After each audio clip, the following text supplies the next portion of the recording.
كتاب الله للأرواح روح، به تحيا النفوس وتستريح. وإن يهمس بآي منه ثغري، أحس العطر من ثغري يفوح. أعد ربي لقومي منه روحا، فليس سواه للأرواح روح. كتاب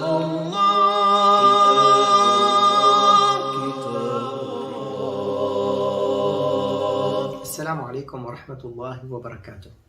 I welcome you to the 13th day of the month of Ramadan with the 13th verse and purpose from the 13th part, where Allah subhanahu wa ta'ala says, وَقَالَ يَا بَنِيَّ لَا تَدْخُلُوا مِنْ بَابٍ وَاحِدٍ وَادْخُلُوا مِنْ أَبْوَابَ مُتَفَرِّقَةٍ وَمَا أُغْنِي عَنْكُمْ مِنَ اللَّهِ مِنْ شَيْءٍ.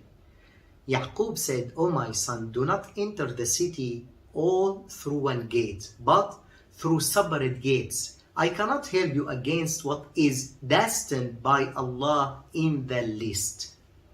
The father remains responsible for many duties toward his children, including the duty to advise, guide, direct, and alert them, a duty driven by a sense of responsibility toward them, which is not limited to place and time. It is a feeling in the father that does not fade with the age of his children, and it has nothing to do with what they have of university degrees or wealthy and advantages and others. Even if your hair is gray, your teeth are parted, and your bag is stubborn, your father will continue to do the duty of advice, whether you like it or not, whether you are thankful or indignant. Perhaps it is also surprising that if the relationship of the father and his son is disturbed, he will continue to give him advice without negligence or reluctance. This is exactly the case with the Prophet of Allah, Yaqub, Jacob. In this verse, even though his children conspired against their brother Yusuf and threw him in the absence of the bit, and also they returned to their father lying and misleading, and also they promised him to preserve their brother Binyamin and return him safely safe, but they did not also.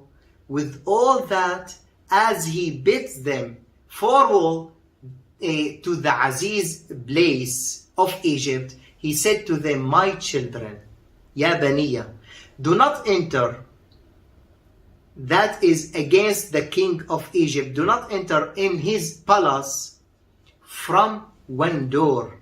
Arouse the attention of the people and enter from separate gates, so that it will be safer, so that you do not get hurt in the eyes of the people because of your numbers, because of your health and your bodies, and so on. And here we come to the point of the verse where Allah subhanahu wa ta'ala says, I cannot help you against what is destined by Allah in the list. This is the advice of an experienced father, dear brothers and sisters. On the authority of Ibn Abbas, that our beloved Prophet Muhammad sallallahu alayhi wasallam said, the eye is true, and if something preceded the predestination, the evil eye would have preceded it. And he's saying, sallallahu alayhi wasallam, most of my nation will die after Allah's decree and predestination, will with the envious eye, In vase, I. So the I is true. We need to be careful, dear brothers and sisters. Don't show people what you have true. Show them some and keep some between you and Allah subhanahu wa ta'ala, between you and your family. Don't show the people what Allah subhanahu wa ta'ala give you as a ni'mah, as a blessings in your life. So the verse is, "O my son, do not enter the city all through one gate, but through separate gates. And the purpose, I cannot help you against what is destined by Allah in the least." Wassalamu alaikum wa rahmatullahi ta'ala wa barakatuh. كتاب الله للأرواح روح به تحيا النفوس وتستريح وإن يهمس بآي منه ثغري أحس العطر من ثغري يفوح أعد ربي لقومي منه روحا فليس سواه للأرواح روح كتاب الله